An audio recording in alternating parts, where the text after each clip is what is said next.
प्रिय विद्यार्थियों, आप सभी को मेरा नमस्कार। और आज हम जानेंगे पतंजलि योग सूत्र का सामान्य परिचय, यानी जर्नल इंट्रोडक्शन टू पतंजलि योग सूत्र। तो कोशिश करेंगे कि आपका पूरा सिलेबस कवर हो जाए इस वीडियो में। तो देखिए, योग का जो उद्भव है, योग की जो उत्पत्ति है, वो मानव के जन्म के समय से ही मानी जाती है। जब से मानव का इस धरा पर प्रादुर्भाव हुआ है, तभी से योग शुरू हो गया था, ऐसा माना जाता है। भारतीय ऋषियों ने, भारतीय योगियों ने अपने प्रयास से योग का ज्ञान व्यवहार की भूमि पर एक विराट वट के रूप में निरंतर पुष्पित पल्लवित होता रहा। इस विराट वृक्ष के सानिध्य में ही लगभग दूसरी शताब्दी ईसा पूर्व योग के महान आचार्य महर्षि पतंजलि ने योग के अतुल्य ज्ञान को 195 सूत्रों में आबद्ध किया, है ना। 195 सूत्र किसके हैं? पतंजलि योग सूत्र के। इन्हीं 195 सूत्रों के व्यवस्थित एवं क्रमबद्ध ज्ञान को महर्षि पतंजलि ने अपनी अनुपम रचना योग सूत्र में एक माला के रूप में पिरोया। तो महर्षि पतंजलि की सूत्र रचना इतनी समसामयिक है, सामयिक है कि समय समय पर इस पर अनेक भाष्य एवं वृत्तियां लिखी गई हैं। योग सूत्रों की सबसे अच्छी व्याख्या सबसे पहले महर्षि व्यास ने व्यास भाष्य में की थी। इसके बाद योग सूत्र की वाचस्पति कृत, तत्व वैशारदी, भोजराज कृत, राजमार्तंड एवं विज्ञान भिक्षु कृत योग वार्तिका में बहुत ही सुंदर एवं सरल व्याख्या प्रस्तुत की गई है।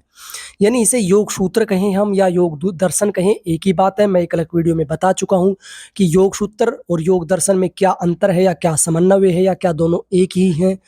और ये दोनों एक ही हैं, चाहे इसे योग सूत्र कहें या योग दर्शन कहें। सूत्र में यानी मूल 195 सूत्र हैं। उन सूत्रों की अगर व्याख्या की है तो वो व्यास भाष्य में सबसे पहले मिलती है, महर्षि व्यास के द्वारा। इसके बाद योग सूत्र की वाचस्पति ने तत्व वैशारदी एक ग्रंथ है, उसमें व्याख्या की है। भोजराज ने राजमार्तंड एक ग्रंथ है, उसमें व्याख्या की है। विज्ञान भिक्षु ने योग वार्तिका नामक एक ग्रंथ है, उसमें बहुत ही सुंदर सरल उन सूत्रों की व्याख्या की है।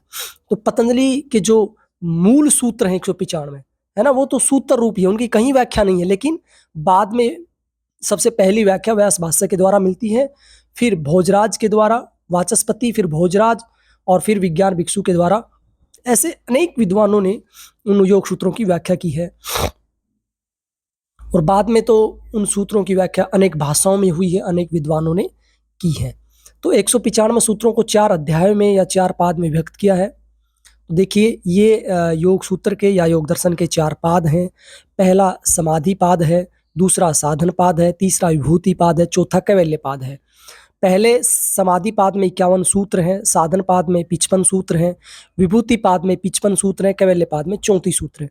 यानी पाद का मतलब यहाँ पर अध्याय है, चैप्टर है। तो 195 सूत्रों को 4 अध्यायों में, 4 चैप्टरों में या 4 पाद में विभाजित किया है। तो यहाँ पर अध्याय को पाद कहा है। और ये सूत्र आप देख पा रहे हैं, जिन्हें वर्सेस कहते हैं अंग्रेजी में। तो 51, 55, 55 और 54, टोटल 195 सूत्र हैं। आगे हम बात करें, इन सभी सूत्रों का निर्माण जो है वो वैज्ञानिक और आध्यात्मिक दृष्टिकोण को ध्यान में रखते हुए किया है। सूत्र देखिए, जैसे मैथमेटिक्स में फॉर्मूले होते हैं, और मैथमेटिक्स का एक फॉर्मूला आपके बड़े से बड़े क्वेश्चन को हल कर देता है। इसी प्रकार योग सूत्र में सूत्र हैं, यानी वर्सेस हैं, जो जीवन की बड़ी से बड़ी समस्या को हल कर देते हैं। तो एक एक सूत्र बहुत ही महत्वपूर्ण है, बहुत ही उपयोगी है, जीवन से जुड़ा हुआ है।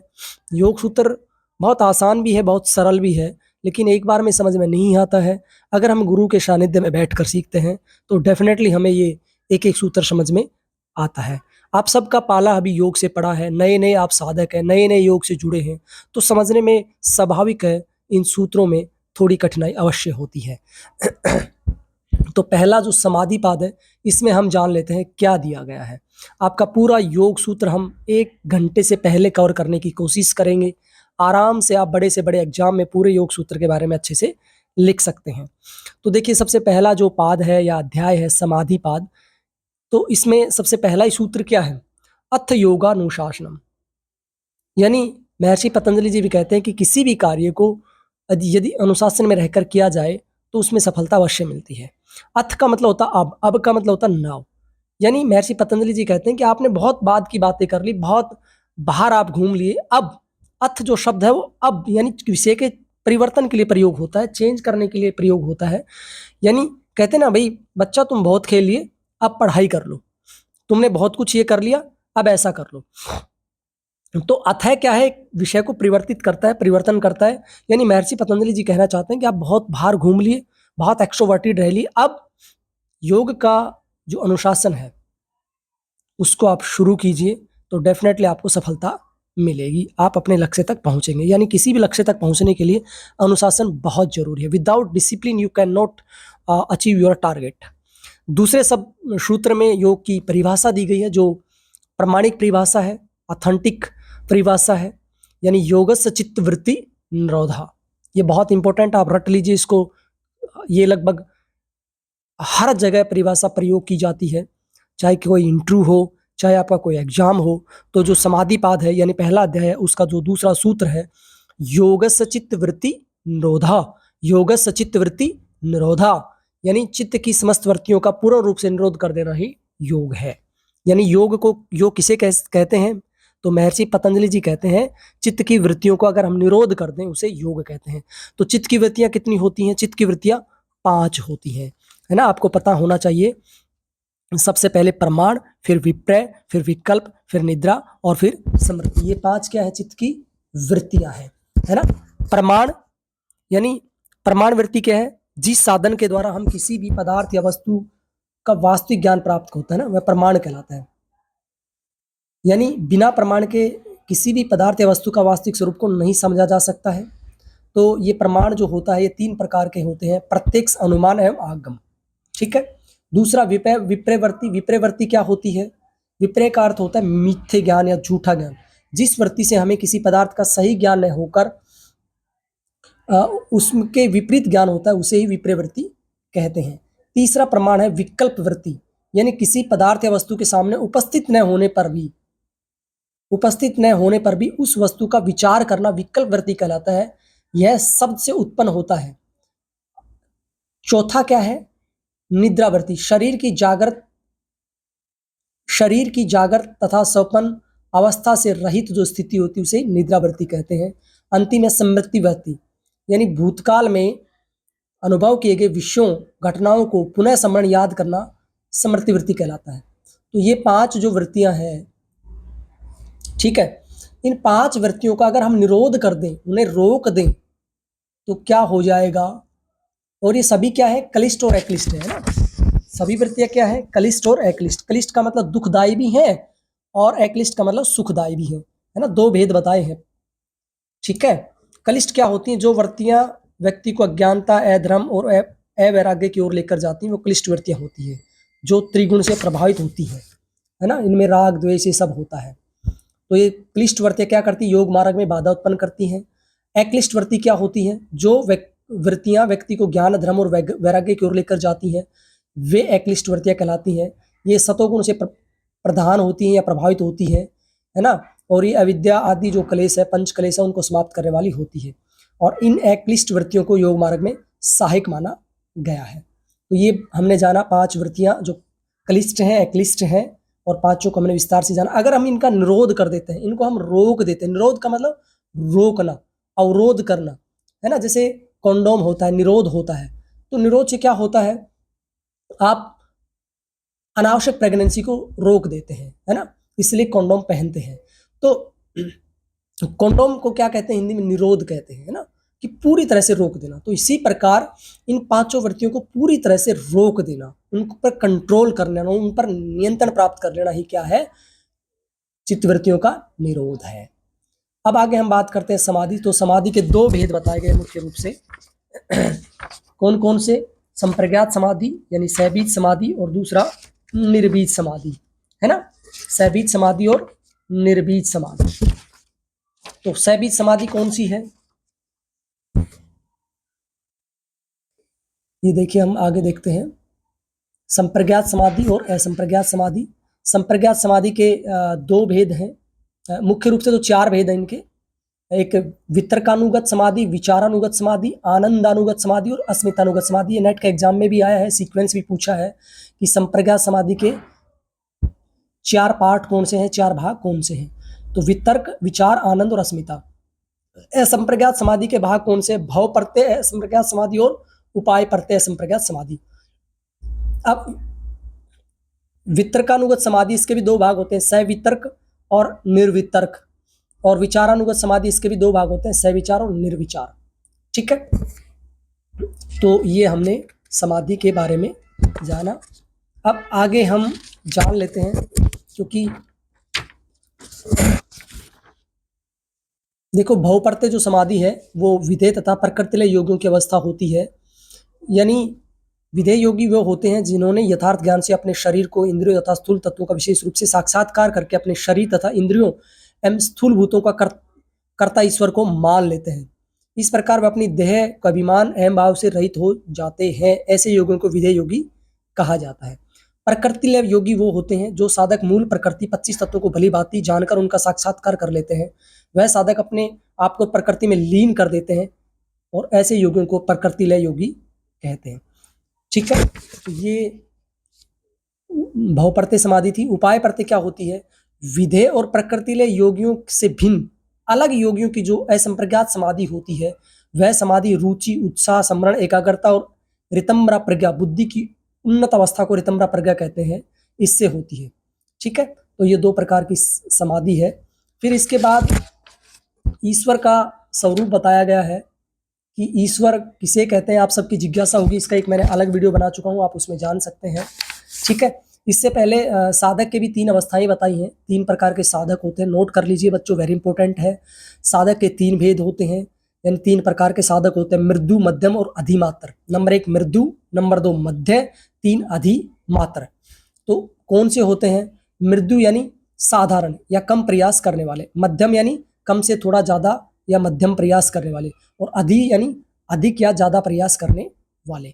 तो ये 3 अवस्था होती हैं साधक की, जो समाधि की प्राप्ति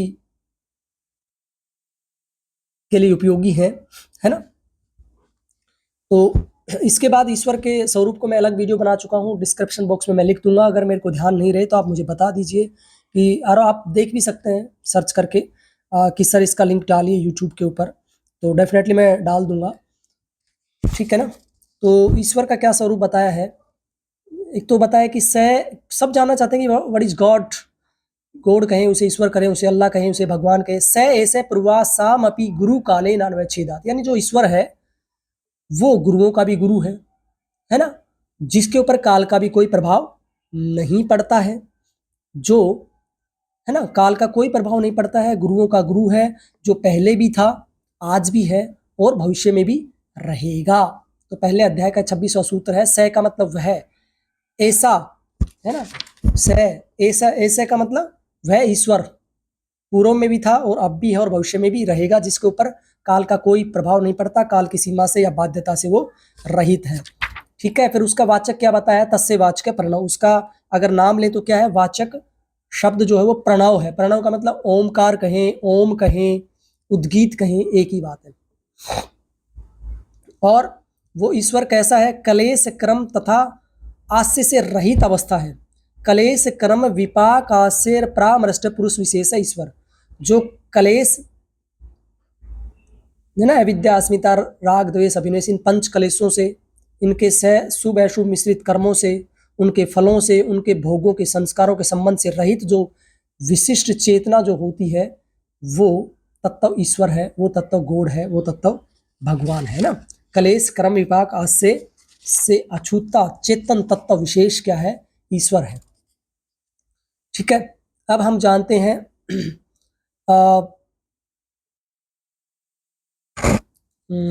अब हम जान लेते हैं योग मार्ग में आने वाले विघ्न, बाधाएं। ठीक है, तो योग मार्ग में जो बाधाएं हैं, जिन्हें चित्त विक्षेप भी कहा है, योग अंतराय भी कहा है, योग मार्ग के 9 विघ्न कहा है। ठीक है ना, ऑब्स्टेकल्स हैं, बाधाएं हैं, इंपॉर्टेंट है। एग्जाम में 101% इस क्वेश्चन के आने की संभावना है, नेट के एग्जाम में भी आता है। तो क्या है कि व्याधि, सत्यान, संशय, प्रमाद, आलस्य, वृत्ति, भ्रांति, दर्शन, लबद्धा, भूमिक तवा नवस्थित तत्वानी, चित्त विक्षेप, पा सत्वे अंतराय। यानी योग मार्ग में आने वाले विघ्न, योग अंतराय, चित्त विक्षेप का वर्णन भी महर्षि पतंजलि ने इसी अध्याय में किया है। ये 9 मैं बता चुका हूँ आपको, आप स्क्रीन पे भी देख रहे हैं। व्याधि, सत्यान, संशय, प्रमाद, आलस्य, वृत्ति, भ्रांति, दर्शन, अलबद, भूमिकत्व, अनवस्थितव, ये 9 मुख्य विघ्न है, ऑब्स्टेकल्स है, बाधाएं हैं, है ना। चित्त के विक्षेप है, योग अंतराय है अथवा बाधक तत्व है। 5 विक्षेप सहबू है अर्थात रूप विघ्न है। दुख दोर्मनस्य अंग में जयते श्वास प्रश्वास योर श्वास प्रश्वास विक्षेप सहभू। ठीक है, तो ये सूत्र है आपका, 30वां सूत्र है और 31वां सूत्र है, दोनों में बाधक तत्व बताए गए हैं। तो ये 9 कौन से होते हैं ये आप देख पा रहे हैं स्क्रीन पर। सबसे पहला व्याधि आप देख पा रहे हैं, है ना। थोड़ा थोड़ा इनकी चर्चा कर लेते हैं। व्याधि क्या होती है? देखिए, व्याधि का अर्थ होता है शारीरिक रोग, है ना। तो शरीर में किसी भी प्रकार का जो रोग होता है ना, वो जैसे वात पित्त कफ रोग बिगड़ते हैं, उनकी वजह से रोग होता है। और रोग होने पर शरीर की इंद्रियों की कार्य क्षमता घट जाती है। तो सीधी बात है कि योग मार्ग में अगर आपको व्याधि है, कोई शारीरिक परेशानी है, तो आप आगे नहीं बढ़ पाएंगे। तो ये भी एक प्रकार की बात है। दूसरा है सत्यान, है ना, फॉरबेडम। फॉरबेडम का मतलब होता है अक्रमण्यता।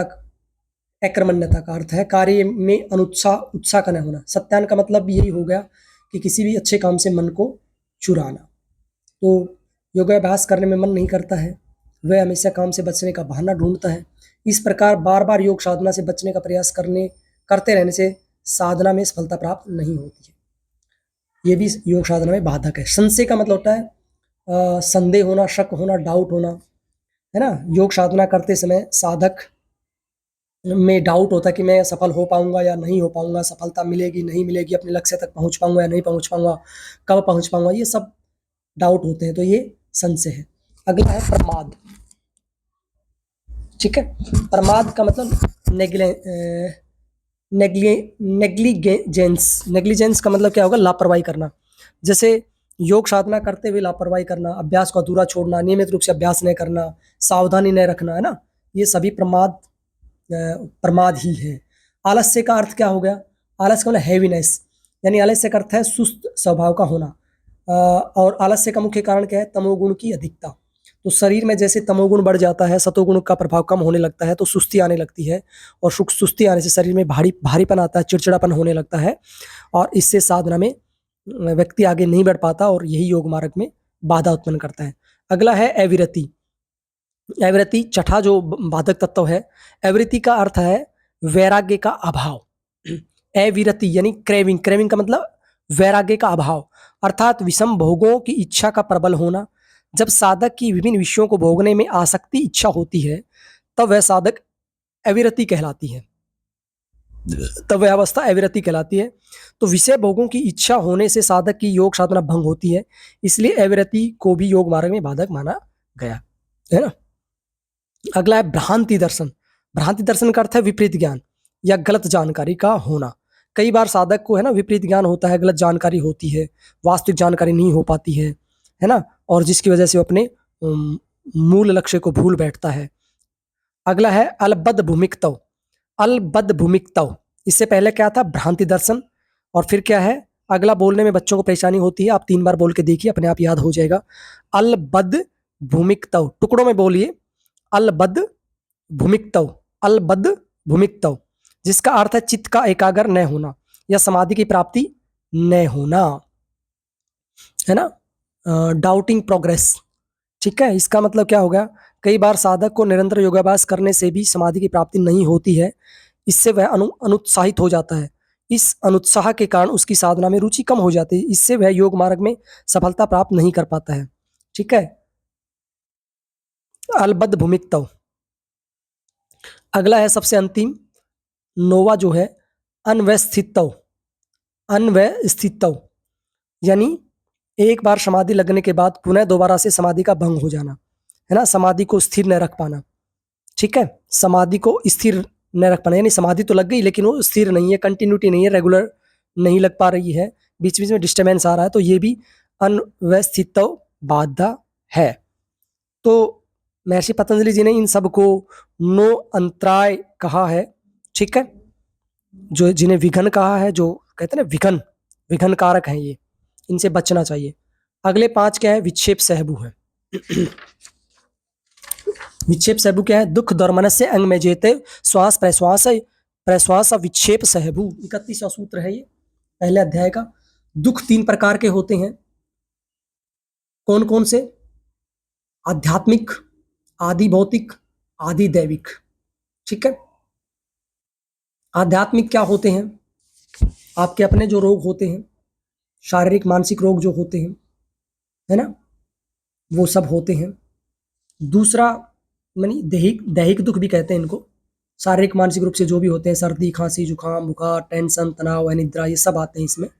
दूसरे जो दुख होते हैं आदि भौतिक दुख, जिन्हें भौतिक दुख भी कहते हैं। जो कष्ट या दुख हमें भौतिक पदार्थों से प्राप्त होते हैं वो आदि भौतिक दुख कहलाते हैं। और भौतिक का मतलब होता है सुख भोगों की सांसारिक वस्तुएं, जैसे गाड़ी पशु बिजली आदि उपकरण। इनसे जो भी हमें दुख होते हैं वो आदि भौतिक दुख कहलाते हैं ना। पशुओं ने, जानवरों ने, जैसे कुत्ते ने काट लिया, सड़क से कोई दुर्घटना हो गई, ये बिजली का करंट लग गया, ये सब भौतिक दुख है। अगला क्या है? आदि दैविक दुख। ऐसे दुख या कष्ट जो हमें अलौकिक कारणों से मिलते हैं ना। आदि दैविक कहते हैं ना, दैवीय आपदाएं आ गई, सूर्य चंद्रमा उल्कापिंड आदि से जो मिलने वाला दुख होता है ना, वो सब। सर्दी गर्मी से मिलने वाला कष्ट, अकाल, अत्यधिक वर्षा, भूकंप, बाढ़, ये सब इसी में आते हैं। ठीक है। तो 3 प्रकार के दुख की हमने चर्चा की। फिर दूसरा दोर्मनस्य। दोर्मनस्य का अर्थ होता है मतलब जब हम किसी कार्य या व्यक्ति से कोई इच्छा या आकांक्षा रखते हैं और यदि किसी भी कारण से वह इच्छा पूरी नहीं हो पाती है, तब वह इच्छा पूर्ति के पूरा न होने से हमारे चित्त में क्षोभ अर्थात खिन्नता आती है। चित्त में खिन्न होने की अवस्था कोई दोर्मनस्य कहते हैं ना। होता है ना, कई बार कोई चीज हमें नहीं मिलती या उसमें हम सफल नहीं होते तो थोड़ा चित्त परेशान होता है, तो वो खिन्न होता है, दुखी होता है, तो वही क्या है? दोर्मनस्य है। तो साधक का चित्त खिन्न होने हो जाने से उस चित्त की स्थिरता भंग हो जाती है और चित्त के स्थिर होने से साधक योग मार्ग में आगे नहीं बढ़ पाता है। ठीक है। अगला तीसरा है अंग में जयते, अनस्टीडीनेस। ठीक है। अनस्टीडीनेस यानी शरीर के अंगों में कंपन होना। कोई इंद्रियों की स्थिरता अस्थिरता की वजह से या कोई व्याधि की वजह से शरीर के अंगों में कंपन हो जाता है, कोई रोग की वजह से, है ना। तो सीधी बात, अंगों में कंपन होगा तो हमारे योग साधना में बाधा उत्पन्न होगी। श्वास क्या है? जब प्राण वायु ऑक्सीजन को नासिका मार्ग से अंदर लेना श्वास कहलाता है ना। इनहेल है ना, इंस्पायरेशन क्या है? श्वास है। एक्सपायरेशन श्वास को छोड़ना, एक्सहेल करना, वो क्या है? एक्सपायरेशन है, प्रश्वास है। ठीक है। तो श्वास को लेने में अगर कोई दिक्कत होती है, कोई अवरोध होता है या छोड़ने में कोई अवरोध होता है, तो ये भी दोनों ही दुख माने गए अलग अलग। तो टोटल कितने हैं? ये 5 है। तो टोटल विघन कितने हो गए? टोटल बाधाएं कितनी हो गई योग सूत्र के अनुसार? 9 + 5 = 14। 9 + 5, ठीक है, टोटल कितने हो गए? 14। तो 14 टोटल विघन माने गए, यानी 9 मुख्य विघन है और 5 उप विघन है। 9 मुख्य विघन है, 5 उप विघन है। अब आगे बताते हैं, इन्हें साधक तत्व भी कह सकते हैं योग के, यानी कि किसको? 33वें सूत्र में कहते हैं चित्त को प्रसन्न एवं एकाग्र करने के 4 उपाय महर्षि पतंजलि बताते हैं एक सूत्र के द्वारा। वो क्या है? यानी मैत्रिकृणाम उदित्योपेक्षाणाम सुख दुख पुण्य विषाणाम भावनात चित्त प्रसादनम। 33वां सूत्र है। यानी वो कहते हैं कि चित्त को अगर आपको एकाग्र रखना है, प्रसन्न रखना है, खुश रखना है, तो आपको ऐसा पालन करना पड़ेगा। ये क्या है? साधक तत्व है ना। तो वो क्या है? मैत्री। ठीक है। मैत्री का मतलब क्या होगा? सुखी लोगों के साथ, संपन्न लोगों के साथ मित्रता का व्यवहार करें। करुणा यानी दुखी और असहाय प्रकृति के जो लोग हैं उनके प्रति करुणा का भाव रखें। मुदिता, मुदिता का मतलब होता है धार्मिक या पुण्य प्रकृति के जो लोग हैं उनके प्रति हम प्रसन्नता का भाव रखें। मुदिता का मतलब भी प्रसन्नता होता है। उपेक्षा यानी अधार्मिक पापी दुष्ट जो लोग हैं उन लोगों के प्रति हम उपेक्षा का भाव रखें, इग्नोरेंस का भाव रखें। ठीक है। तो ये क्या है? 4 चित्त को प्रसन्न और एकाग्र करने के उपाय, जिन्हें योग सूत्र के हम साधक तत्व भी कह सकते हैं। और 9 और 5 14 क्या थे? बाधक तत्व। तो ये पहला आपका अध्याय पूरा होता है, पहला पाद पूरा होता है। पहले पाद का नाम क्या है? आप वीडियो में लिख कर बताएं, कमेंट बॉक्स में लिख कर बताएं। ठीक है। और दूसरे अध्याय में क्या है ये हम जान लेते हैं। दूसरे अध्याय का नाम क्या है? साधन पाद। ठीक है। क्या है? साधन पाद। तो साधन पाद में की शुरुआत कहाँ से होती है? कितने सूत्र हैं ये भी आप लिखना कमेंट बॉक्स में, अगर आप ठीक से समझ पा रहे हैं चीज़ों को। कितने सूत्र हैं साधन पाद में हम पहले ही जान चुके हैं। इसका मतलब मुझे ये पता चल जाएगा कि आपने पूरा वीडियो सुना है और ढंग से सुना है। साधन का मतलब आप अपने लक्ष्य तक पहुंच रहे हैं। मान लीजिए आपको बम्बई जाना है, तो बम्बई जाएंगे कैसे, उसका साधन क्या होगा, है ना। तो वो सब है। पहले आपको समाधि बता दी, यानी पहले आपको अपना टारगेट बता दिया। फिर दूसरा आपका साधन रहेगा कि किस साधन पे बैठकर आप जाएंगे, है ना। फिर तीसरा आप विभूति, यानी आपको रास्ते में कई तरह के अचीवमेंट्स मिलेंगी, कई तरह के बाजार मिलेंगे, मार्केट मिलेंगी, आपको लगेगा कि यही बम्बई है, मुझे यहीं रुक जाना चाहिए। और चौथा फिर कैवल्य, यानी अपने लक्ष्य पर आप पहुंच जाएंगे। तो ये 4 अध्यायों का वर्णन इस तरह से किया है साधन पाद में, यानी क्या साधन है।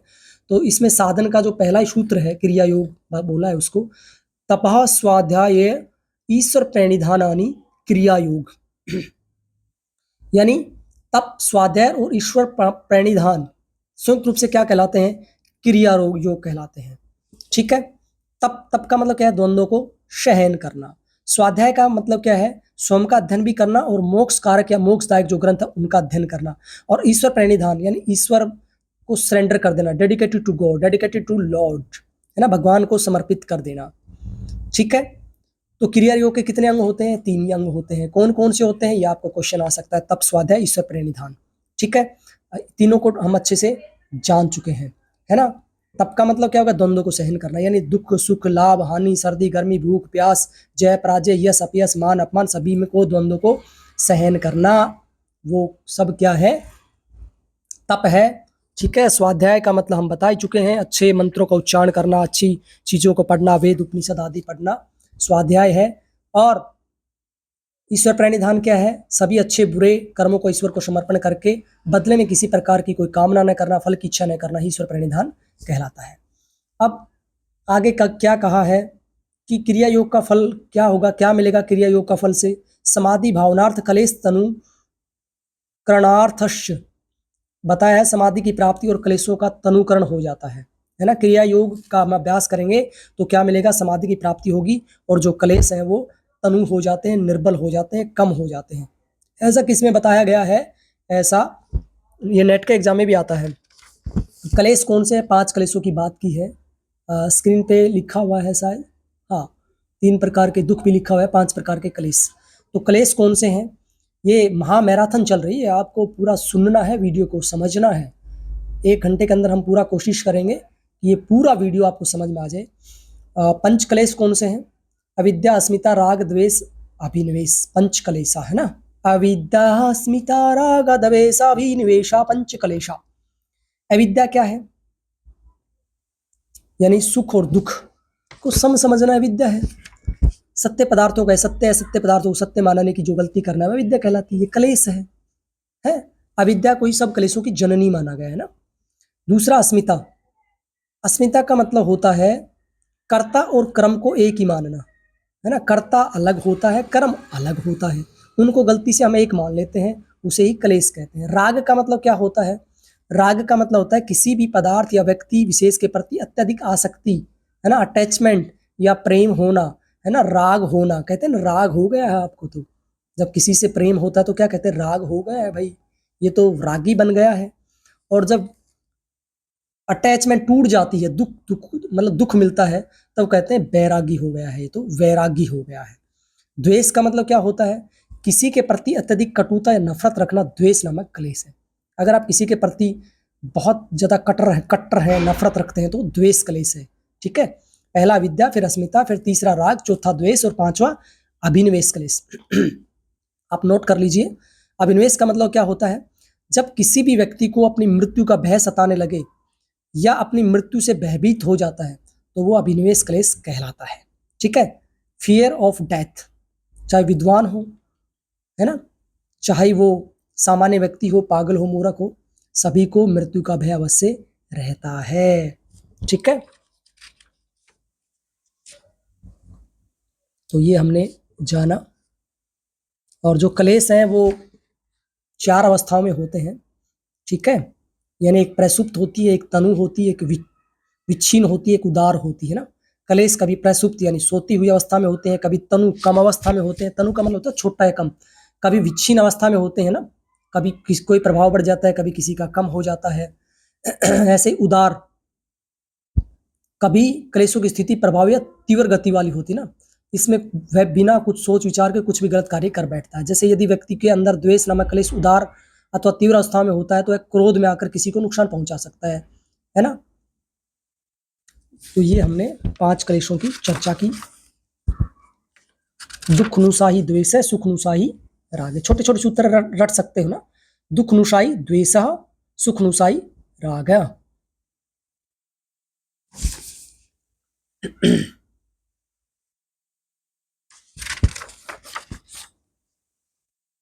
फिर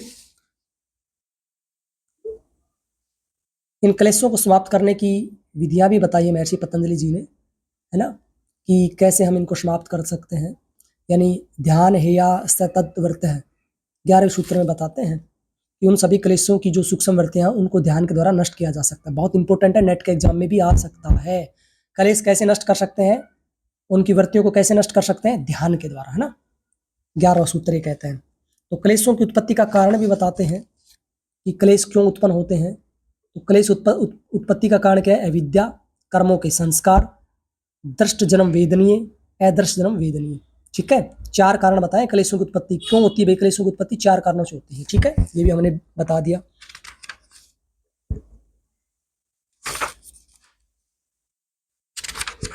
यहाँ पर दुख भी बताए ना इसमें। ये आपका शायद सेकंड यूनिट में भी है कि योगी के अनुसार दुखों का स्वरूप क्या है। तो 3 प्रकार के दुख बताए हैं, परिणाम दुख, ताप दुख, संस्कार दुख। ठीक है, परिणाम दुख, ताप दुख और संस्कार दुख इंपॉर्टेंट है, नेट के एग्जाम में भी आ चुका है, सीक्वेंस भी पूछा है और इनका अर्थ भी जाना है। तो देखिए तीनों कौन कौन से होते हैं हम जान लेते हैं। परिणाम दुख क्या होता है, तो परिणाम दुख वो होता है भौतिक सुखों को भोगने के बाद राग से उत्पन्न दुख। ठीक है, अगर आपने भौतिक सुखों को भोग लिया है उसके बाद आपको उनको राग हो जाता है। राग तो होगा क्योंकि आप गाड़ी चलाते हैं और गाड़ी क्या है, भौतिक सुख है, और गाड़ी जब आपको नहीं मिलेगी तो आपको दुख होगा, है ना, क्योंकि गाड़ी से आपको राग हो गया। ठीक है, इसके साथ ही ताप दुख, ताप दुख क्या हो गया, सुख में बाधा डालने वाले के प्रति द्वेष करने से उत्पन्न दुख। भाई आप सो रहे हैं, निद्रा आ रही है और वहां पर आपको कोई डिस्टर्ब करेगा, ठीक है, तो वहां पर क्या होगा, क्योंकि वहां पर आपका सुख है और वहां पर आपको बाधा उत्पन्न हो रही है क्योंकि वो आपको जगा रहा है 4 बजे, तो उसके प्रति क्या रहेगा, द्वेष रहेगा, और उससे जो दुख उत्पन्न होता है ना उसे ताप दुख कहते हैं। ठीक है, तीसरा संस्कार दुख, सुख तथा दुख के संस्कार बनने से सुख की इच्छा पूरी न होने से उत्पन्न होता है। ठीक है, सुख और दुख के जो संस्कार बन जाते हैं तो सुख की इच्छा पूरी नहीं होगी, है ना, जैसे आपकी नींद पूरी नहीं होगी तो वो लंबे समय तक वो चीज क्या बन जाती है, संस्कार दुख बन जाती है, आपके संस्कारों में आ जाती है, यानी आप लेट समय तक उठेंगे, जब भी कोई आपको डिस्टर्ब करेगा तो आपको बुरा लगेगा। ठीक है, ये सब हमने जाना 3 प्रकार के दुख। लेकिन महर्षि पतंजलि जी बहुत अच्छी बात बताते हैं अगले सूत्र में कि ये सूत्र हमने सामने स्क्रीन पे भी लिख रखा है, 16वां सूत्र, हेयम दुखम नागतम, हेयम दुख भविष्य में आने वाले दुखों से बचा जा सकता है। बहुत बड़ी बात कहते हैं, जो दुख हमें अभी तक नहीं मिलता है, नहीं मिला है, अर्थात भविष्य में जो भी दुख आने वाला है, जो भी समस्या होने वाली है, उससे हम बच सकते हैं। बहुत ही अच्छी बात यहाँ बताई है। और दुख का कारण भी बताते हैं महर्षि पतंजलि जी अगले सूत्र में, जीवात्मा तथा परमात्मा को एक मानना, है ना, दृष्ट दृश्यो संयोग है हेतु। तो दुख का कारण क्या है, जीवात्मा तथा परमात्मा को एक मानना। ठीक है, तो ये हमने जाना। आगे गुणों को भी बताया, कितने प्रकार के गुण होते हैं ना, विशेष, अविशेष, लिंग मात्र और अलिंग। ठीक है, तो विशेष जो है वो 16 होते हैं, अविशेष होते हैं। विशेष में क्या है, 5 स्थूलभूत है, पृथ्वी अग्नि जल वायु आकाश, 5 ज्ञानेंद्रिय है, 5 कर्मेंद्रिय और 1 मन, 16। अविशेष में क्या है, 5 सूक्ष्म भूत है ना, अथवा 5 तन मात्राएं हैं और 1 अहंकार है। लिंग मात्रा में क्या है, महत तत्व है अथवा बुद्धि है। अलिंग में क्या है, प्रकृति है। ठीक है, तो टोटल ये देख लीजिए, 16 + 6 कितने हो गए, 16 और 6 22 और 1 23 और 1 24। ठीक है, गुण कितने बताए हैं, 24 बताए हैं। आगे प्रकृति का प्रयोजन किसके लिए, ये भी बता दिया। प्रकृति का जो प्रयोजन है वो पुरुष के लिए, है ना। प्रकृति किसके लिए? हम सब के लिए। पुरुष का मतलब क्या? आत्मा के लिए, है ना। मुक्त पुरुषों हेतु प्रकृति प्रयोजन सिद्ध होता है प्रकृति का। प्रकृति और पुरुष के संयोग का उद्देश्य क्या है? भोग और मुक्ति। ठीक है, प्रकृति और पुरुष की बात यहाँ पर भी की है, सांख्य दर्शन में भी की है। तो प्रकृति और पुरुष का संयोग किस लिए? भोग है, मोक्ष हेतु। मानी आप भोग भी प्रकृति से ले सकते हैं और मोक्ष भी प्रकृति में रहकर प्राप्त कर सकते हैं।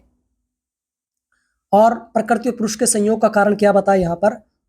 उसके दुख का कारण क्या है? अविद्या है। तस्य हेतु विद्या, है ना, अविद्या है।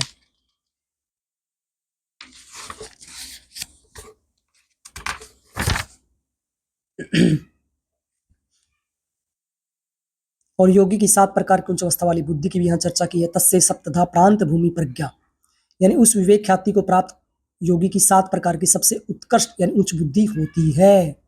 ये भी यहाँ पर चर्चा की है। फिर इसके बाद अष्टांग योग का फल बताया है। ये भी इंपॉर्टेंट है नेट की दृष्टि से। अष्टांग योग का फल, यानी अष्टांग योग का क्यों अभ्यास करें?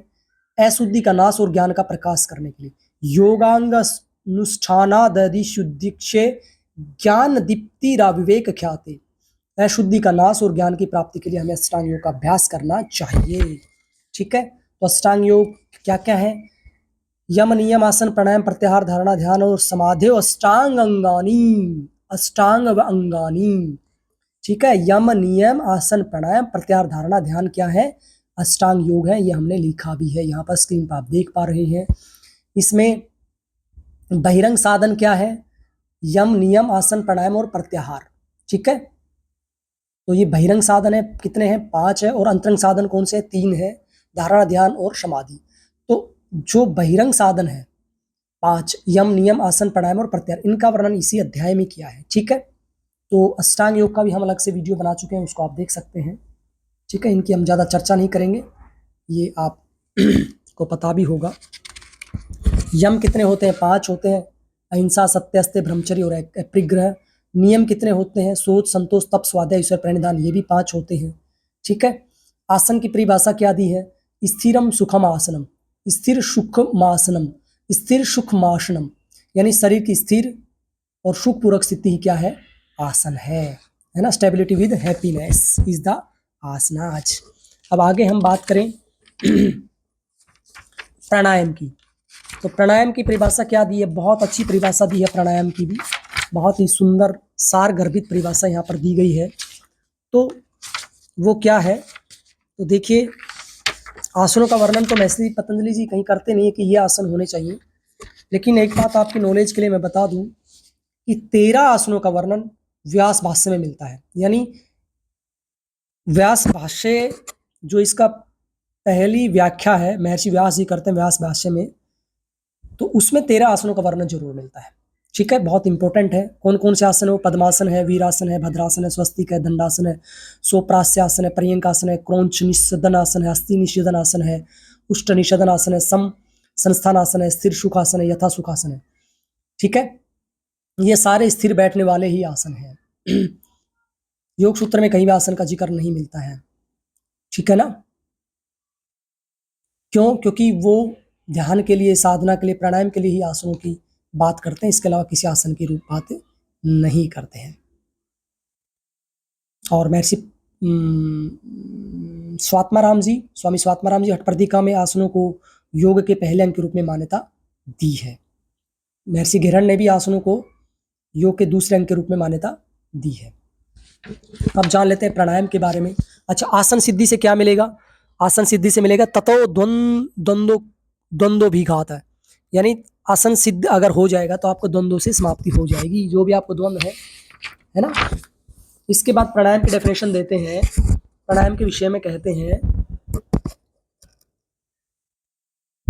तस्मिन् सति श्वास प्रश्वास योर गति विच्छेदा प्राणायाम, यानी श्वास और प्रश्वास की जो सामान्य गति है उसको विच्छेद कर देना, उसको रोक देना ही क्या है? प्राणायाम है। तो ठीक है, श्वास का मतलब इनहेल, प्रश्वास का मतलब एक्सहेल। ठीक है, जो सामान्य चल रही है उसमें अवरोध पर पैदा कर देना। ठीक है, तो वो क्या है? प्राणायाम में। प्राणायाम के कितने 3 मुख्य प्रकार बताए हैं। एक सूत्र है 50वां सूत्र है दूसरे अध्याय का, बाह्य अभ्यांतर स्तंभ वृत्तिर्देश काल संख्या भी प्रीदृष्टो दीर्घ सूक्ष्म, यानी वो कहते हैं बाह्यवर्ती, अभ्यांतरवर्ती और स्तंभवर्ती। ठीक है, ये 3 जो प्राणायाम है प्रमुख, वैसे टोटल 4 प्राणायामों का जिक्र यहाँ पर मिलता है, बाह्यवर्ती, अभ्यांतरवर्ती, स्तंभवर्ती और बाह्य आभ्यांतर विषाक्षेपी। ठीक है, तो ये क्या हो सकते हैं, यहाँ पर बताया गया है कि काल संख्या और के अनुसार दीर्घ और सूक्ष्म हो सकते हैं। ठीक है, तो मतलब कितने समय आपका लगेगा, संख्या कितनी बार आपको करना है ना, और कितना लंबा करना है, कितना सूक्ष्म करना है, उसके अनुसार ये अलग अलग हो सकते हैं। और चौथा प्राणायाम क्या बताया है, बाह्य अभ्यांतर विषाक्षेपी चतुर्थ, इसका अलग सूत्र दिया है ना, तीनों एक में दिए हैं, चौथा अलग सूत्र में दिया है। यानी श्वास के विपरीत बल लगाना, बाह्य अभ्यांतर के विपरीत बल लगाना ही चौथा प्राणायाम है। ठीक है, तो आपको पता होना चाहिए कि बाह्य वृत्ति क्या है, श्वास को बाहरी रोक के रखना, अभ्यांतर वृत्ति क्या है, श्वास को अंदर रोक के रखना, और स्तंभ वृत्ति क्या है, श्वास को जहाँ का तहाँ रोक देना।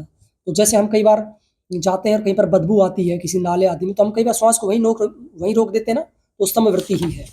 और चौथा विपरीत बल लगाना। ठीक है, ये 4 प्रकार के प्राणायाम है। प्राणायाम का फल क्या बताते हैं महर्षि पतंजलि जी, कहते हैं ततः क्षीयते प्रकाश आवरणम, यानी अज्ञान रूपी जो आवरण आत्मा के ऊपर पड़ा हुआ है, मन के ऊपर पड़ा हुआ है, वो हट जाता है। ठीक है, और प्रकाश हो जाता है। इसके बाद क्या कहते हैं प्राणायाम का फल, मन की एकाग्रता, धारणा सूच्य योग्यता मनस। क्या हो जाता है प्राणायाम से, 2 प्रकार के फल बताए।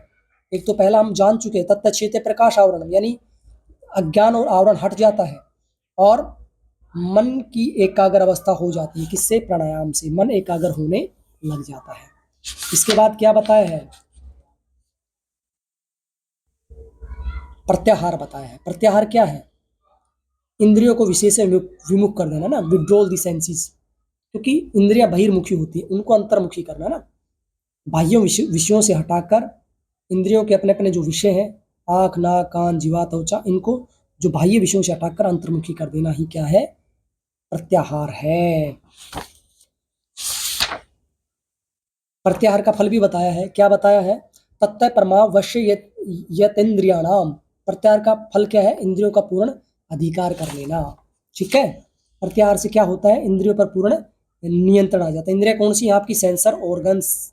ठीक है, कर्मेंद्रिया, ज्ञानेन्द्रिया और एक उद्वेंद्रिय कौन सी है, मन है। तो टोटल 11। ठीक है, इन पर पूर्ण नियंत्रण स्थापित हो जाता है। आगे बात करते हैं तीसरे पाद की, विभूति पाद की। तीसरा पाद विभूति पाद है, जिसमें 55 सूत्र है, और जिसका पहला ही सूत्र है, यानी यहाँ पर अंतरंग योग की चर्चा की है। धारणा के बारे में यहाँ पर बात की गई है। देश बंधस्य चित्तस्य धारणा, यानी चित्त को एक स्थान पर टिकाना या लगाना क्या कहलाता है, धारणा कहलाता है। चित्त को एक स्थान पर बांधना, लगाना, ठहराना, टिकाना, केंद्रित करना क्या कहलाता है, धारणा कहलाता है। और फिर उसके बाद क्या परिभाषा दी है, ध्यान। किसकी दी है, ध्यान। ठीक है, तत्र प्रत्येक तांता ध्यानम। ठीक है, यानी जिस स्थान पर धारणा की है, यानी जहां पर मन को टिकाया है, लगाया है ना, उसमें निरंतरता बनी रहना, एक तांता सी बनी रहना क्या है, ध्यान है। ठीक है, तब धारणा क्या है, कंसंट्रेशन है, और ध्यान क्या है, मेडिटेशन है।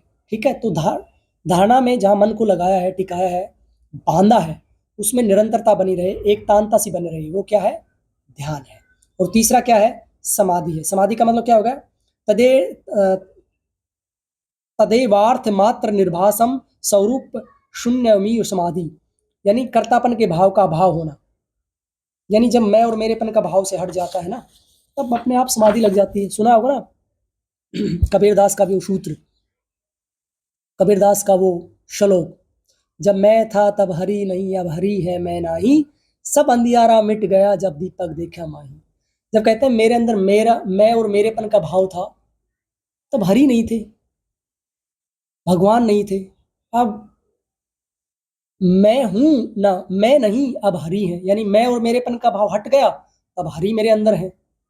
और कहते हैं सारा अंधियारा मिट गया जब दीपक देखा माही, यानी जब भगवान देखा मेरे अंदर ही है, सब कुछ मेरे अंदर ही है, तो सारा अंधियारा मिट गया, यानी प्रकाश हो गया, उजाला हो गया, मोक्ष मिल गया, मुक्ति मिल गई। यहीं पर ये कहना चाहते हैं।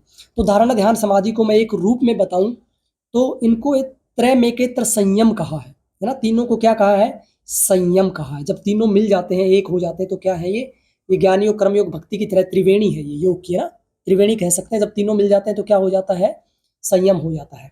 ठीक है, तो और संयम से क्या होता है, संयम से बुद्धि का विकास होता है। अज्ञात प्रज्ञालोक, है ना, बुद्धि का विकास होता है।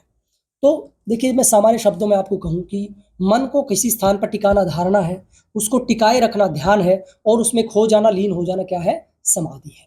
ठीक है, और ये हमें जान जान चुके हैं कि समाधि के अंग जो होते हैं, संप्रज्ञात और असंप्रज्ञात होती है। संप्रज्ञात के कितने भाग होते हैं ये भी हम जान चुके हैं। ठीक है, तो संयम की बात की है, तो संयम फिर अलग अलग प्रकार से बताते हैं ना, संयम किस किस में करना चाहिए, बहुत उदाहरण देते हैं, इसमें काफी लंबा है ये। अब इसमें ये भी बताया है कि जो संप्रज्ञात समाधि के आंतरिक जो अंग है, धारणा, ध्यान एवं समाधि, ठीक है, ये आंतरिक अंग है किसके, संप्रज्ञात समाधि के। ठीक है, यानी सबीज समाधि के आंतरिक है। सबीज का मतलब होता है उसमें कोई ना कोई बीज है। निर्बीज का मतलब होता है कि असंप्रज्ञात समाधि। निर्बीज का मतलब होता है जैसे कोई हमने ये आप जो आजकल भूगड़े भूनते हैं ना, चना जो होता है उसको हमने भून दिया और उसको कहीं भी डाल दो, फिर किसी खेत में, उसमें कितनी हवा पानी लग जाए वो कभी भी अंकुरित नहीं हो सकता। तो निर्बीज का मतलब उसमें बीज है ही नहीं, वो दोबारा से फूट नहीं सकता। सबीज में यानी उसमें बीज रहता है। चना आप खेत में डाल दो कभी भी उसमें, या कोई और बीज डाल दीजिए, कभी भी हवा पानी उसमें लगेगी तो अंकुरित हो सकता है। ठीक है, तो सबीज और निर्बीज को हमने ये जाना। तो अलग अलग संयम की बात की है, उसमें परिणाम में, शब्द में, अर्थ में, ज्ञान में, संस्कार में, रूप में संयम, मैत्री करुणा में संयम, सूर्य चंद्रमा, ध्रुव तारा, नाभि, फिर उनके अलग अलग लाभ भी बताए ना, किसमें संयम करेंगे तो क्या लाभ मिलेगा। ठीक है, तो ये सब इसमें चर्चा की है। शारीरिक संपत्ति की भी यहाँ पर बात की है। ठीक है, शारीरिक संपत्ति 4 प्रकार की बताइए, नेट के एग्जाम में कई बार आ गया है ये। कौन कौन से स्क्रीन पर आप देख पा रहे हैं शारीरिक संपत्ति क्या है?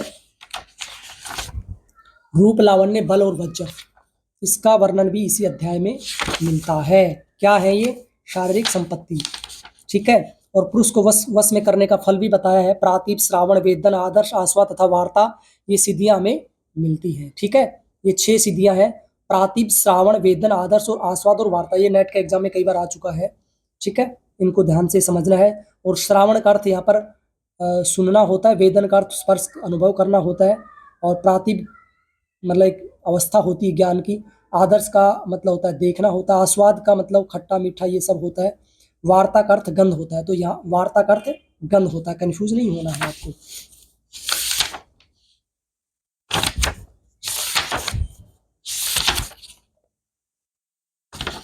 आगे हम चर्चा करते हैं। शरीर को अगर हम वश में कर लेते हैं तो आकाश गमन की सिद्धि हमें मिल जाती है। साधक की 3 अवस्थाएं, निम्न अवस्था, मध्यम और उत्तम अवस्था होती है, ये भी हम जान चुके हैं, है ना। तो 8 सिद्धियों की चर्चा भी यहीं पर की है ना। 8 सिद्धियां कौन कौन सी हैं? अणिमा, लघिमा, महिमा, प्राप्ति, प्राकाम्य, वसित्व, इसित्व, यत्र काम वा साइतव, ये 8 प्रकार की सिद्धियां हैं। अनिमा यानी अणु जैसा बन जाना, छोटा बन जाना, जैसे हनुमान जी बन गए थे। लघिमा का मतलब होता है हल्का होना, लघु होना, हनुमान जी भी लघु हो गए थे ना। महिमा का मतलब होता है बड़ा होना, हनुमान बड़े हो गए थे। प्राप्ति का मतलब होता है प्राप्त होना, बिना किसी प्रयास से कोई भी चीज का प्राप्त होना। प्राकाम्य का अर्थ है कामना से परे, अर्थात कामना से भी आगे, कोई भी कामना इसमें अधूरी नहीं रहती है ना।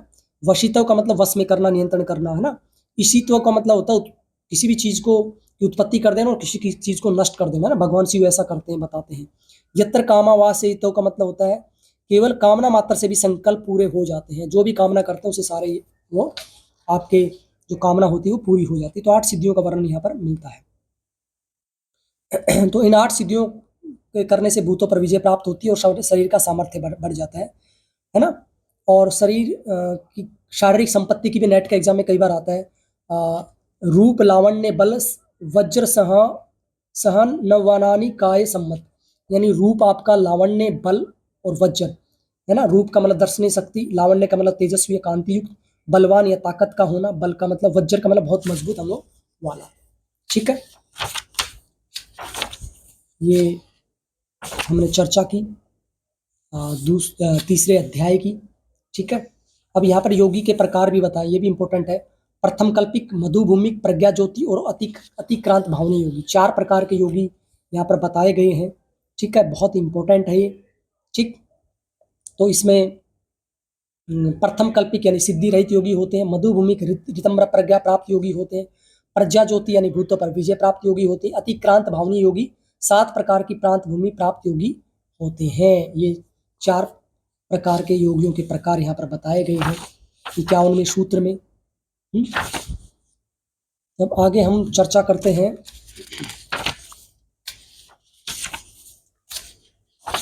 अंतिम अध्याय की, कैवल्यपाद की। इससे पहले बताया गया है बुद्धि और जीवात्मा की एक समान रूप से शुद्धि हो जाने पर कैवल्य अथवा मोक्ष की प्राप्ति हो जाती है। किसकी? बुद्धि और जीवात्मा की। ठीक है, आपकी आत्मा और आपकी जो बुद्धि है वो एक अगर हो जाएगी तो आपको कैवल्य मिल जाएगा। तो कैवल्य पाद यानी चौथा पाद अंतिम पाद है। इसमें सबसे कम 34 सूत्र है और इसका जो पहला सूत्र है इसमें 5 प्रकार की सिद्धियों का वर्णन किया है। इंपॉर्टेंट है ये सूत्र, बहुत ही इंपॉर्टेंट है। जन्म औषधि मंत्र तपः समाधि सिद्धा समाधि जा सिद्ध। जन्म औषधि मंत्र तप समाधि जा सिद्ध।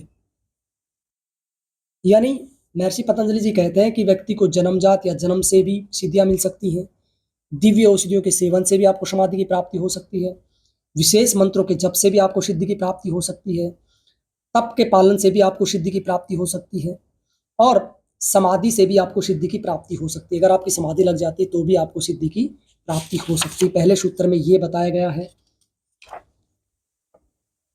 ठीक है, आगे हम बात करें और चित्त की उत्पत्ति का मूल कारण अस्मिता अर्थात अहंकार नामक तत्व का होना बताया गया है ना। चित्त की जो उत्पत्ति होती है क्यों होती है? वो अहंकार के कारण होती है ना, अस्मिता के भाव के कारण होती है।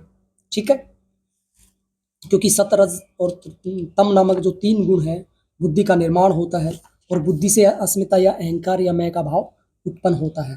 फिर इसी अहंकार नामक तत्व से चित्त का निर्माण होता है।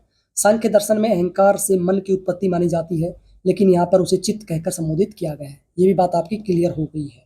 ठीक है, अब चित्त के विभिन्न स्वरूप होने पर भी वह एक ही है। चित्त के विभिन्न स्वरूप हैं, भेद हैं, फिर भी वो एक ही है। ध्यान से जनित चित्त सभी प्रकार के क्रम संस्कारों से रहित होता है। यदि आप ध्यान करते हैं तो चित्त जो है सभी प्रकार के जो क्रम संस्कार हैं उनसे रहित हो जाता है। आदि को बहुत अच्छे से इस अध्याय में समझाया गया है। ठीक है, ध्यान से जनित जो चित्त है वो सभी प्रकार के संस्कारों से रहित हो जाता है। बहुत अच्छी बात इसमें बताई गई है। फिर यहाँ पर कर्म के प्रकार बताए गए, ये भी आपके सिलेबस में बहुत ही इंपॉर्टेंट है ये। यानी कर्म कितने हैं? 4 कर्म होते हैं। महर्षि पतंजलि जी 4 प्रकार के कर्मों की बात करते हैं। एक होता है कर्म शुक्ला कृष्णम योगी नस्त्री विद मीतरेशम, है ना। चौथे अध्याय का 7वां ये सूत्र है। यानी शुक्ल कर्म होते हैं। शुक्ल कर्म कौन से होते हैं? पुण्य कर्म होते हैं, अच्छे कर्म होते हैं, अच्छे व्यक्तियों के कर्म होते हैं। कृष्ण कर्म कौन से होते हैं? वो पाप कर्म होते हैं, बेकार कर्म होते हैं, पापी लोगों के कर्म होते हैं, दुष्ट लोगों के कर्म होते हैं। ठीक है, तीसरा कृष्ण शुक्ल कर्म। यहाँ पर ध्यान रखना, यहाँ पर कृष्ण का मतलब काले से है, ब्लैक से है, बुरे कर्मों से है। कृष्ण भगवान मत जोड़ देना। कृष्ण भगवान आप जोड़ेंगे तो आप अच्छे कर्मों में चले जाएंगे। ठीक है, कृष्ण शुक्ल कर्म तीसरे प्रकार के कर्म जो है पाप पुण्य मिश्रित जो कर्म होते हैं वो किसके होते हैं? वो सामान्य व्यक्ति के होते हैं, किसान के होते हैं। शुक्ल कर्म या अच्छे कर्म किसके होते हैं? पुण्य लोगों के होते हैं, जो भी महात्मा पुरुष होते हैं, अच्छे लोग होते हैं। पाप कर्म किसके होते हैं? जो पापी लोग होते हैं, दुष्ट लोग होते हैं, उनके होते हैं। और अशुक्ल अकृष्ण कर्म किसके होते हैं? पाप पुण्य से रहित जो होते हैं योगी, उनके होते हैं, योगियों के होते हैं। महर्षि पतंजलि जी इन्हें योगियों के कर्म मानते हैं। ठीक है, योगियों के कर्म कौन से हैं? पाप एवं पुण्य से रहित कर्म, यानी अशुक्ल अकृष्ण कर्म। ऐसे कर्म को क्या कहा है? योगियों के कर्म कहा है। ठीक है,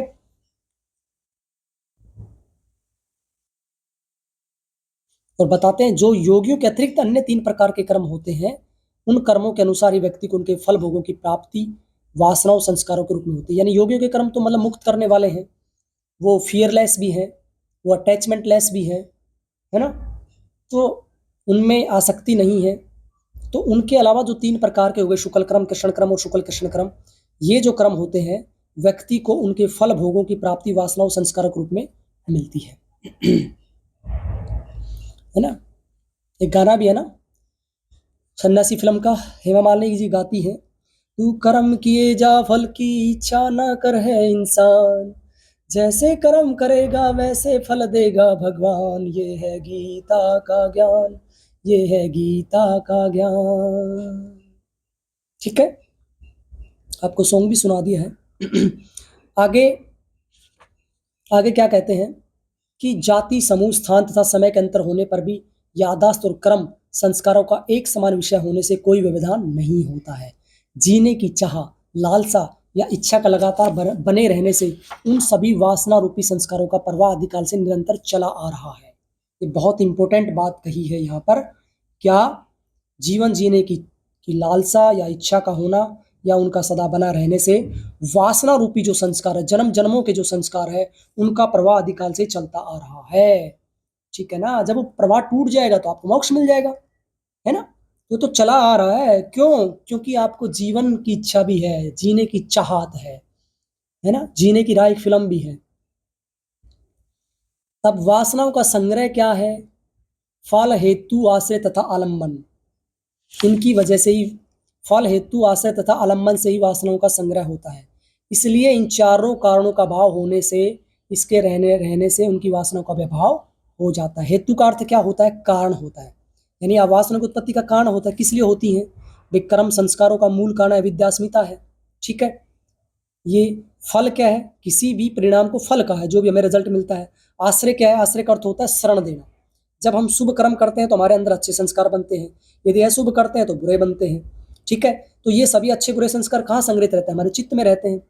और चित्त क्या है? सहन्तकारी है, यानी जैसे पेड़ होता है, उसमें फल लगते हैं। ठीक है, खट्टे फल भी होते हैं, मीठे फल भी होते हैं। अब छाया भी होती है वृक्ष की, लेकिन उसकी छाया अपने लिए नहीं होती, उसके ऊपर कोई प्रभाव नहीं होता। यानी चित्त के अंदर अच्छे बुरे संस्कार होते हैं, उनका परिणाम होता है, लेकिन उसके ऊपर कोई प्रभाव नहीं पड़ता। वो इसी प्रकार है जैसे वृक्ष कभी अपने फल नहीं खाते हैं, नदियां कभी अपना जल नहीं पीती हैं, वृक्ष कभी अपनी छाया में नहीं बैठता, वो हमेशा दूसरे के लिए होता है। जब तक इस संस्कार में चित्त में आश्रय बनाए रखेंगे तब तक जीव मुक्ति प्राप्त नहीं हो सकती है। आलम्बन क्या होता है? आलम्बन का मतलब होता है अभिव्यक्ति, अर्थात जो संस्कार चित्त में विद्यमान है उसको संग्रहित या व्यक्त करने का माध्यम आलम्बन कहलाता है। ठीक है, ज्ञानेंद्रियों के माध्यम से सभी संस्कारों का आलम्बन किया जाता है।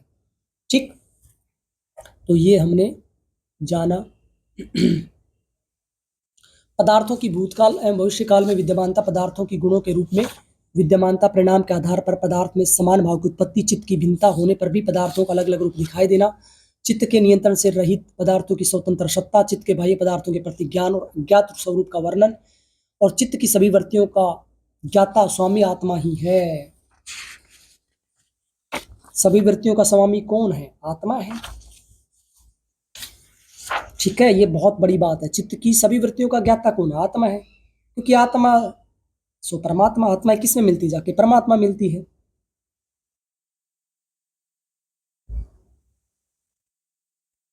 चित्त स्वयं प्रकृति से निर्मित जड़ पदार्थ होने के कारण ज्ञानवान नहीं है। चित्त यानी ज्ञानवान नहीं है। क्यों? क्योंकि प्रकृति से है, वो जड़ है। चित्त के द्वारा एक समय में एक ही विषय का ज्ञान रखना, चित्त के अकर्मिक और समर्थियों के परस्पर मिलन से दोष का उत्पन्न होना होता है। विषयों को ग्रहण किए हुए चित्त के साथ संबंध स्थापित होने से स्वयं के चित्त अर्थात बुद्धि का ज्ञान हो जाना आदि विषयों का वर्णन भी इसी पाद में किया गया है। तो चित्त का दृष्टा तथा दृश्य के साथ संबंध हो जाने से वह अनेक अर्थों वाला हो जाता है। चित्त का किसके साथ? दृष्टा के साथ। दृष्टा कौन है? हम सब हैं। और दृश्य जो भी हम देख रहे हैं उसके साथ जब एक हो जाते हैं तो क्या है? अनेक अर्थों वाला हो जाता है। चित्त का संहयंतकारिता होना, ये हमने बता ही दिया आपको कि चित्त की अनगणित वासनाओं में लिप्त होते हुए भी आत्मा या पुरुष के लिए मिलजुल कर कार्य करता है। विवेक की ख्याति उत्पन्न होने पर सभी जिज्ञाओं से निवृत्ति, इसके बाद चित्त का कैवल्य की ओर अग्रसर होना, पूर्व जन्म के संस्कारों के कारण सांस्कारिक अथवा भौतिक ज्ञान की प्राप्ति होना, क्लेशों की तरह ही पूर्व जन्म के संस्कारों का नष्ट होना। फिर आगे क्या कहते हैं? हान मेसाम क्लेश व दुखतम, चौथे अध्याय का 28वां सूत्र है। धर्मेद समाधि अर्थात स्रोत समाधि की प्राप्ति एवं धर्मेद समाधि की प्राप्ति होने पर मिलने वाले फल का वर्णन भी इसी में ही किया गया है। ठीक है, तो इस सूत्र में यानी हान मेशाम कलेश व दुखतम का मतलब है पूर्व जन्मों के संस्कारों का विनाश कलेशों की तरह ही क्रिया योग द्वारा होता है। ठीक है। आगे फिर धर्मेश समाधि की चर्चा करते हैं, सर्वोच्च समाधि जो होती है ना धर्मेश समाधि, उसकी चर्चा करते हैं। फिर लास्ट में 30वां सूत्र इसका निचोड़ है, यानी धर्मेश समाधि का फल बता दिया। ठीक है, क्या? तत्त कलेश कर्म निवर्ती, यानी धर्मेश समाधि की प्राप्ति होने पर योगी के सभी प्रकार के कलेश और कर्मों से निवृत्ति हो जाती है। उसके सभी प्रकार के कलेश मिट जाते हैं, विद्या स्मिता राग द्वेष अभिनिवेश, पांचों कलेश और सभी प्रकार के कर्म, है ना, पुण्य पाप कर्म जो भी है सब मिट जाते हैं। इसके बाद कलेश और कर्मों की समाप्ति के बाद विशुद्ध ज्ञान की प्राप्ति हो जाती है, सीधी बात है, उन्हें विशुद्ध ज्ञान की प्राप्ति हो जाएगी, अच्छा ज्ञान मिल जाएगा, यथार्थ ज्ञान प्राप्त हो जाएगा, वास्तविक ज्ञान मिल जाएगा, रियलिस्टिक नॉलेज हो जाएगी, और गुणों के परिणामों के क्रम अर्थात उनके उत्पत्ति कर्मों की समाप्ति हो जाती है, और गुणों का अपने कारण में लीन हो जाने से कैवल्य की प्राप्ति हो जाती है ना, गुणों का अपने कारण में लीन होने से, ठीक है, क्या हो जाती है?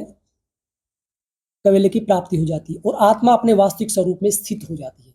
वहां पर कहा था ना 30वें सूत्र में, तदा द्रष्टु स्वरूप स्थानम, है ना, तीसरा सूत्र है ना समाधि पाद का, पहला क्या था योग अनुशासन, दूसरा क्या है चित्तवृत्तियों का निरोध, और तीसरा क्या है तदा द्रष्टु स्वरूप अवस्थानम। सुना आपने तीसरा सूत्र, तदा द्रष्टु स्वरूप अवस्थानम, यानी जब योगी अपनी चित्तवृत्तियों का सर्वथा निरोध कर देता है तो उसे समाधि की प्राप्ति होती है, और उस समाधि की अवस्था में जीवात्मा अपने वास्तविक स्वरूप को जानकर उसमें प्रतिष्ठित अथवा स्थिर हो जाता है चित्तवृत्तियों के निरोध होने पर। और यहां पर ये निचोड़ कर दिया है क्या? गुणों का अपने कारण में लीन हो जाने से कैवल्य की प्राप्ति होती है, और आत्मा अपने वास्तविक स्वरूप में स्थित हो जाती है, तदा द्रष्टु स्वरूप अवस्थानम। ठीक है, यही सूत्र है, वो दृष्टा है वो अपने वास्तविक स्वरूप में स्थिर हो जाता है कि उसका स्वरूप क्या है, इसी अवस्था को मोक्ष कहते हैं, मुक्ति कहते हैं। ठीक है, तो ये आपका पतंजलि रचित योग सूत्र था जिसकी हमने सामान्य चर्चा की। आज के लिए इतना ही। फिर भी आपके मन में कोई डाउट हो, कोई क्वेश्चन हो, कोई क्वेरी हो तो निसंदेह निसंकोच आप मुझसे पूछ सकते हैं। तो आज के लिए इतना ही, आगे फिर हम जानेंगे किसी और विषय को। धन्यवाद।